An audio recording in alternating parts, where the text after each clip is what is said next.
SGT times explainer में आपका स्वागत है। मैं हूं आपके साथ श्रेष्ठा। आज हम जानेंगे कि कैसे विमेन रिजर्वेशन बिल से बदलेगी दिल्ली विधानसभा की तस्वीर।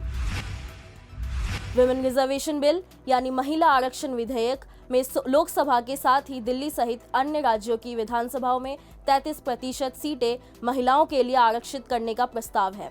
इसके कानून बनने से दिल्ली विधानसभा की तस्वीर पूरी तरह से बदल जाएगी। 70 सदस्य दिल्ली विधानसभा में अभी तक महिला विधायकों की संख्या 10 नहीं पहुंच सकी है।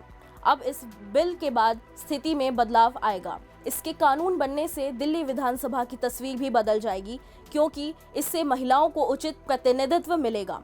अभी 12% से भी कम महिला विधायक है। इसका कारण राजनीति पार्टियों द्वारा इनकी नेतृत्व क्षमता को नकारना है। दिल्ली नगर निगम में 50% वार्ड महिलाओं के लिए आरक्षित है। कई सामान्य वार्ड से भी चुनाव जीतकर महिला निगम में पहुंचती है। बावजूद इसके विधानसभा चुनाव में राजनीति पार्टियां इन्हें नजरअंदाज करती हैं। यही कारण है कि नाम मात्र की महिलाएं विधानसभा में पहुंचती हैं। सुषमा स्वराज और शीला दीक्षित यहां की मुख्यमंत्री रही हैं, लेकिन स्थिति में कोई बदलाव नहीं हुआ। दीक्षित 3 बार दिल्ली की मुख्यमंत्री बनी, लेकिन कभी भी महिला विधायकों की संख्या 10 तक नहीं पहुंच सकी।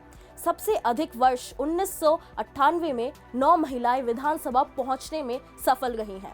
आरक्षण लागू होने के बाद यह स्थिति बदलेगी, क्योंकि 70 विधानसभा क्षेत्रों में से 23 महिलाओं के लिए आरक्षित हो जाएंगे। इससे राजनीति पार्टियां इन्हें नजरअंदाज नहीं कर सकेंगी। दिल्ली विधानसभा में इस समय 8 महिला विधायक हैं। वर्ष 2020 के विधानसभा चुनाव में कुल 672 उम्मीदवार थे, जिनमें से 79 महिलाएं थीं। कांग्रेस ने इस बार अधिक 10 महिलाओं को मैदान में उतारा, लेकिन एक भी चुनाव नहीं जीत सकी। आम आदमी पार्टी ने 9 को मैदान में उतारा और 8 विधानसभा पहुंच गई। भाजपा ने सबसे कम 3 महिलाओं को टिकट दिया था और सभी हार गई। दिल्ली नगर निगम की पूर्व महापौर और भाजपा नेता आरती मेहरा का कहना है कि पुरुष प्रधान समाज का असर राजनीति पर भी है।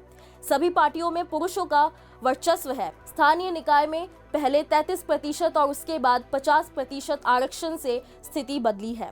आरक्षण लागू होने पर शुरुआत में अधिकांश महिला पार्षदों के प्रति या कोई अन्य पुरुष सदस्य ही राजनीतिक जिम्मेदारी निभाते थे, लेकिन आहिस्ता आहिस्ता स्थिति सुधरी है। महिला पार्षद अपनी भूमिका समझने लगी हैं।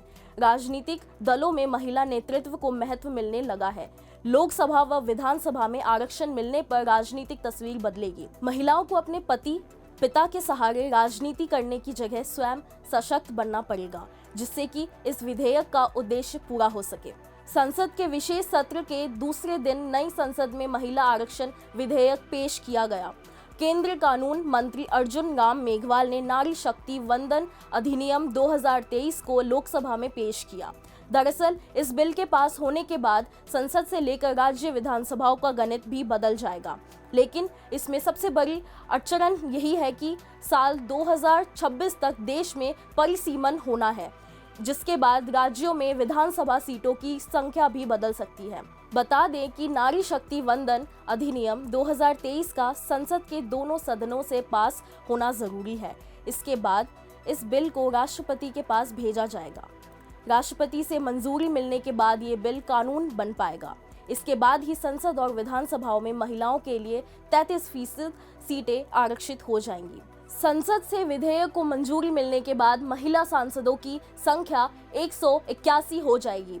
ऐसे में आपको बताते हैं कि इस विधेयक का राज्य विधानसभाओं पर क्या असर होगा और परिसीमन के बाद वहां की स्थिति कैसी होगी।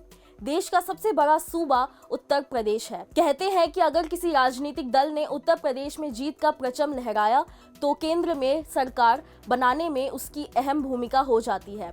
यहाँ विधानसभा की 403 सीटें आती हैं। महिला आरक्षण विधेयक के कानून बनने से यहाँ की 33% सीटें महिलाओं के लिए आरक्षित हो जाएंगी।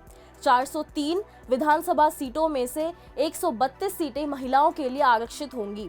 नारी शक्ति वंदन अधिनियम बिल 2023 के कानून बनने के बाद हरियाणा की विधानसभा सीटों का गणित बदल जाएगा। इस बिल के तहत हरियाणा विधानसभा की 90 सीटों में से 30 सीटें महिलाओं के लिए हिस्से में आ जाएंगी। वहीं झारखंड में 82 सीटें आती हैं, जिनमें से राज्य विधानसभा में 27 सीटें नारी शक्ति वंदन अधिनियम बिल 2023 के तहत महिलाओं के लिए आरक्षित होंगी। बिहार विधानसभा में 243 सीटें हैं। अगर नारी शक्ति वंदन अधिनियम बिल 2023 को कानून बनने के बाद यहां लागू किया जाता है तो इनमें से 81 सीटें महिलाओं के लिए आरक्षित होंगी। आज के लिए SGT टाइम्स एक्सप्लेनर में बस इतना ही। देखने के लिए धन्यवाद। बने रहे हमारे साथ ऐसे ही लेटेस्ट अपडेट पाने के लिए। नमस्कार।